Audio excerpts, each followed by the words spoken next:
and girls, Gallifrey97 here, and welcome to today's video, which is a review of the 10th Doctor audio adventures, Volume 1. So this is a standpoint for Big Finish, really.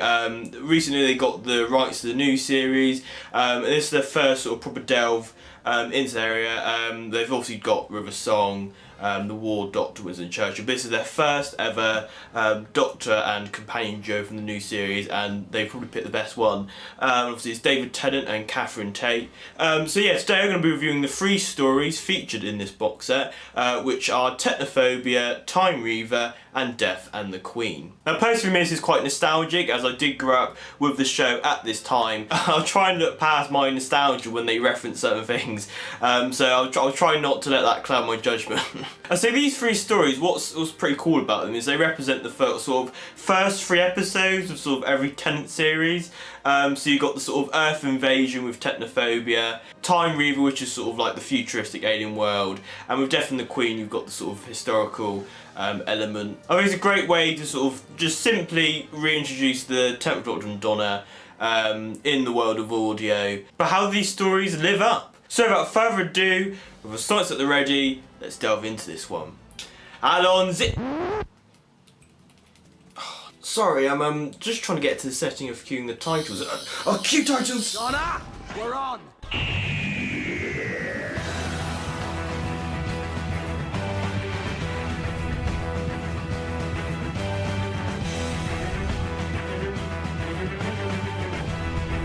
Most exciting city in the world turned into a ghost town.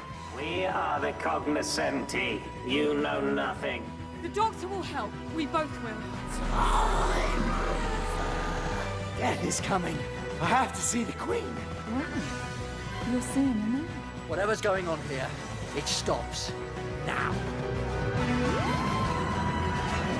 Before I delve into reviewing the 3 stories, I just thought I'd like to show you around the sort of limited edition box set, which is limited to 5,000, as you can see on the back here. Mine is 2,191, so that's pretty cool. It's got the awesome cover on the front, nice little slipcase here. On the back you've sort of got little biopics of each story. Inside that is basically the same, but as you can see here, it basically has all the content, so you've got like each disc here.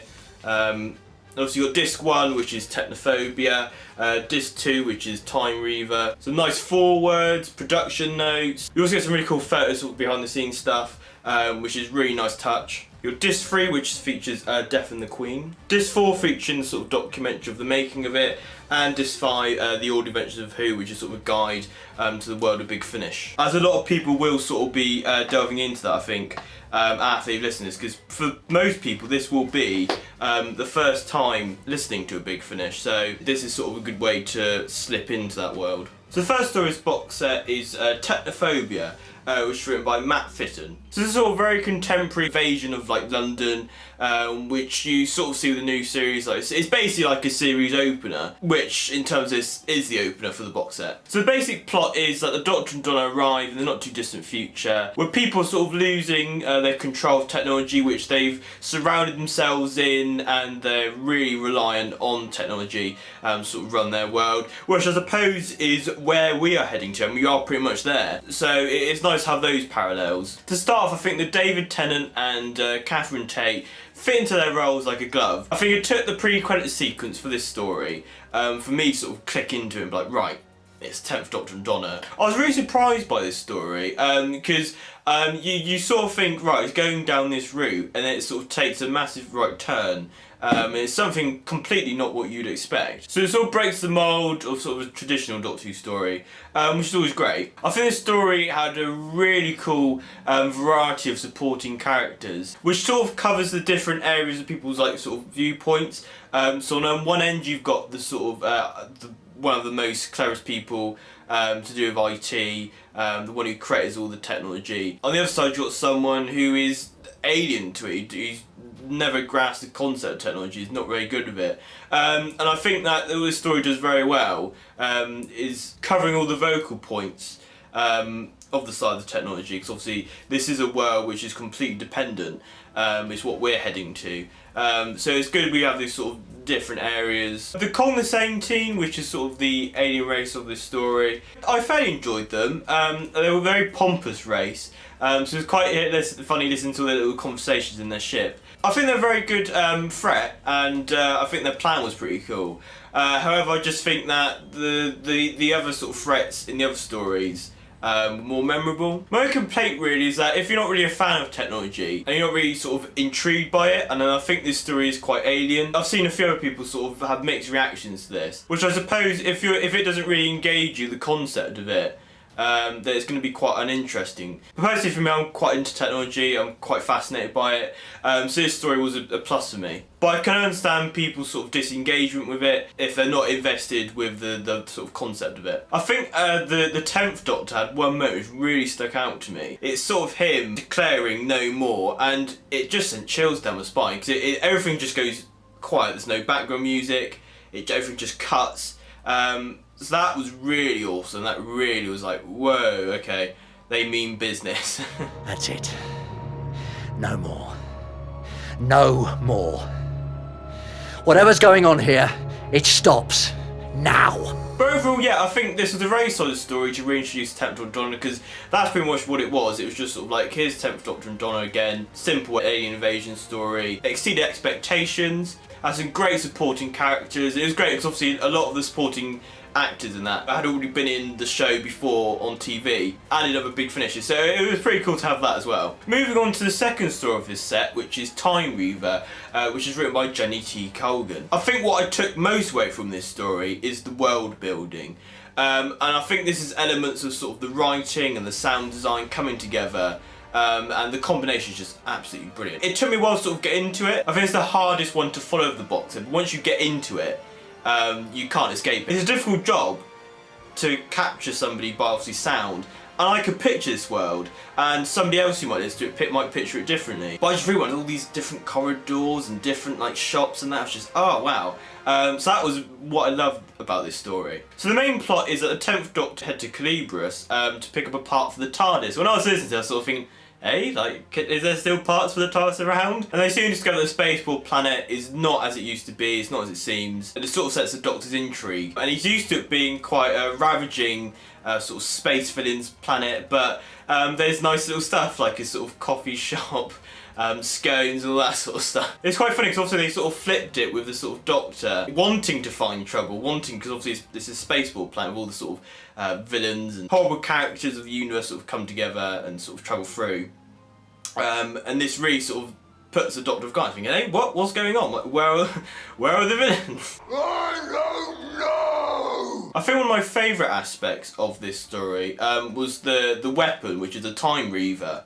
So this weapon basically, if you get shot by it, everything is prolonged. So if you get shot, it will last, and pretty much until you starve to death. And it took me a while to get my head around it, but once they used it with people in the story, it was just like, oh, this is horrible. And even the Doctor says, like, any civilized species in the universe have bandits. It's just the worst thing to ever exist. And that was so well established, and it was so effective. When you hear, and it's going to sort of go into the heads of all these people when it happens, and it was just gruesome, but it was effective, and it's probably one of my favourite aspects of this story. Just so thrilling. And all the characters really stood out.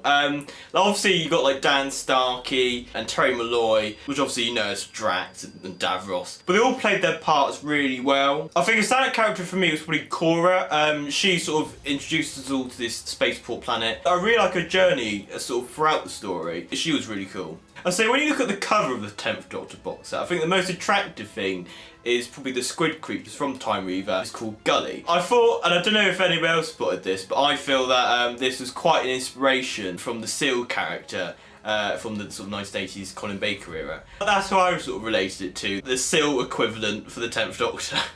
But he was great. It's such a mischievous and horrible creature, but also quite humorous at the same time. That was nicely played out. I think through the writing and sort of the banter between the Doctor and Donna, I think Jenny T. Colgan has a full understanding of the 10th Doctor and Donna's relationship. What's also really cool, and I learned this today, if you enjoyed this story, there's a new book with the 10th Doctor and Donna, called In the Blood, which is written by Janet T. Colgan, and it continues the Time Reaver story. So I think I'm going to check this out now, because I really enjoyed this one, and it'd be great to sort of continue this story. So that's really cool. Without spoilers, I think the 10th Doctor leaves the story. You don't initially think it.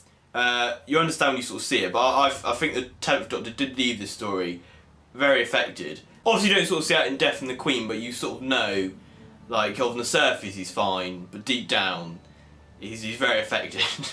While I was making notes for this, I was trying to think of sort of negatives, but it's very hard to think of any for this story. I say probably the negative I probably think of really is sort of, it's quite hard to get into, and you're at times sort of trying to follow it, and it's pretty cohesive. It's probably the most simple one of the boxes. There's no sort of like major twist or anything other like Technophobia and Death and the Queen. But like the story, it can be quite alien at times. But once you get into it, it took me probably about 10-20 minutes to actually get into this world. But once you do, you're endorsed by it. So that's probably my complaint with the story really. So overall, Time Reaver has a well-established concept and it's really effective with the sort of world building and the Time Reaver sort of weapon, and it sort of continues the 10th Doctor and Donna sort of generally they bounce off each other in this one, but you see probably more angrier side of the 10th Doctor in this story. It's quite funny how in this sort of set he does go up and down, but in this one you got a real sort of sense of okay. So on to the third and final story of this set now, which is Death and the Queen, which is a historical piece written by James Goss. I recently listened to one of his big finishes called Torture Will Fall to Earth. I personally loved it, really stand out for me. It's personally one of my favourite torture stories probably. It was absolutely gut-wrenching near the end. I say this one is historical, but most importantly it is Donna's story. I say with Technophobia and Time Reaver. I think the 10th Doctor comes more to play in Time Reaver, but especially in Technophobia obviously it's quite a balance. And in Time Reaver, 10th Doctor doesn't really get a full time to shine. But I say with this, Death and the Queen is Donna's story. So simply, Donna's going to get married to a prince, and then death comes. It's such a simple premise. Well, it's quite a mind-boggling plot, but when you listen to it, it does make a lot of sense. I feel with this one, I had the most fun with it, and I think it's the most joyous one, even though you've got the character of Death. I probably had the most fun with this story. I feel this is Catherine Tate's best performance. Not saying she did bad in the other two. She might be more invested in this one, but possibly obviously because it is pretty much her story. It's weird because you think it's sort of quite a different performance as opposed to Technophobia and Time Reaver, but no, yeah, she's great in this one. Not to say she wasn't bad in the other ones, but I love the dynamic with sort of the prince and the mother. And the mother obviously disputed against Donna because she sort of is an outsider coming into her son's life as sort of the queen. And it's quite funny, you do sort of see throughout the story Donna is quite a mockery. Like they're all sort of following her around. She's like, no, what are you doing? Like, stop. Can you lot not even leave me alone for a moment? But, madam, we are your maids. You won't even let me dress myself. Of course not, ma'am. And now you're following me to the bathroom. So it's quite funny to sort of see Donna sort of turn on his head. I absolutely love the Death character. Well, I say Death, but you'll find when you listen to the story. It's such a dark and sort of growly voice. It has a real presence when he sort of comes into it, which I suppose, if he's meant to be the personification of Death, good job. I think also 10th Doctor's a lot of fun in this story as well, especially when he's sort of, because Donna's obviously trying to get married and he sort of keeps coming in, and he gets quite jealous really. There's a few comical scenes at the beginning of this story, but he sort of gets to go off and he becomes friends with one of the servants. I love the sort of compliments he gives to her, and he's sort of like, you're the personification of a companion. You're great, Donna, but if they do volume 2, he just sort of rejects Donna and the new servant is a companion. I'd say with these stories, it's hard to pick a favourite really. I think they all complement each other really well. Obviously these stories do have their own, obviously, individual stories. There is no underlying story arc, but I think it builds up nicely to Death and the Queen. So when you get to Death and the Queen, it's so much fun, and it's just really enjoyable. And I left the story with a massive grin on my face. So for me personally, I think it's the story I enjoyed the most. And I'm not saying obviously Time Reaver or Technophobia are worse than that, but I think with each story it gradually builds up. So when you get to the end of this set, you've gone on such a wide variety of stories, but they all complement each other so well. So there's enough me rattling on about the set. I've now got some comments from you guys, which I've got from Twitter and a few from sort of Facebook. So the first one is from YouTuber Cyberleader1010, aka Miles Teller, and he says, it's an absolute triumphant, capturing the era practically spot on. Personal favourite would be Death and the Queen with stellar storytelling. Yeah, I couldn't agree more really. And as I say, when I was listening to this, I really got a sense of I'm back in 2008. Again, it's sort of like trying to not let my nostalgia sort of cloud my judgment. But hey-ho. Next we have another Whovian, aka George. He says, I've listened to Technophobia 3 times. Wow. The set is brilliant and different, but still captures everything Series 4 had. Yeah, it's fun to obviously sort of see people sort of like different appeals to each story. Obviously George listened to Technophobia 3 times, and obviously Cyberleader 1010 likes Death and the Queen. I say it's always great to have your comments on these videos because it sort of balances my opinion out as well. Graham McCullogan from the Whovians YouTube channel says, quality set all round. Death and the Queen is a standout for me. Yeah, I think Death and the Queen is probably the most sort of standout one of this set. People seem to really enjoy that one, and I can see why. It's so much fun, and you really get a sense of joy out of it, even though the personification of death's in there, but we'll forget about that. YouTuber Amy Tardis, she says, it's a great box set which is very enjoyable and accessible for newcomers to Big Finish, which I think is the key. She says it's also great to hear this duo again. Yeah, I think that's what a lot of people sort of wanted, obviously, because they are probably the most standout Doctor and Companion duo of the new series. Yeah, I think that was the key really. I think this is so accessible. All you need to know really is the Doctor and Donna dynamic. It's just watch Series 4 and that's all you need sort of really. Obviously with the Big Finish stories I'm slowly getting into it. But obviously a lot of problems getting into Big Finish is sort of trying to find a point where you just sort of jump on board. Because obviously they get so tight with these complicated story arcs, which is not a bad thing, completely not. But for newcomers, it's just sort of trying to find your way in and then hopping on board. A bit like the spaceport in Time Reaver. Yeah. Someone called Billy, who I don't think's been in my YouTube videos at all. So he thought that the 3 episodes were very well made, the writing was good quality, and the acting between Tennant and Tate was as wonderful as always. It did really feel like stepping into a time machine going back to 2008. As a whole, it was a delight to see the two reunited, doing what they do best. Yeah, I think what this set does really well is sort of balance all their different sort of dynamics. I think each story complements that really well. So obviously with Death and the Queen, you've got the sort of more joyous side of Tenth Doctor and Donna's relationship, and then Time Reaver, there's a little bit of a clash. Stuff like that really, so that was great to see. Finally, YouTuber Adam the Ultimate Whovier said that Technophobia was an engaging and thrilling modern opener. The cast were great, with supporting cast highlights being Rachel Sterling and Nikki Wardley.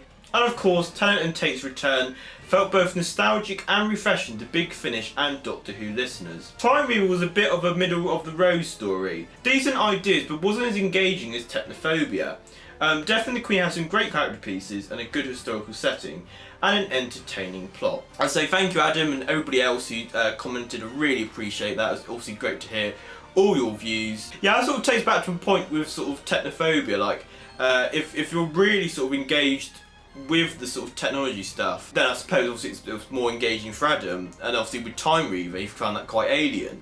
Like I personally felt the ideas and concepts in Time Reaver were really engaging. So it's all about perspective, but what I think this set does ultimately well, and this brings me into a conclusion now, it has such a balance of stories and emotions, and it's just the one perfect package really. And obviously the main thing really for this is to get people to get into Big Finish. I say for most people downloading or buying this set, this is the first time they listen to a Big Finish. So I think what they've done really well is have such an all-round of stories and characters, and made it such appealing. I think a lot of people will be sort of getting into the Big Finish world now, if you haven't already. But I think they've done so much justice for the 10th Doctor and Donna.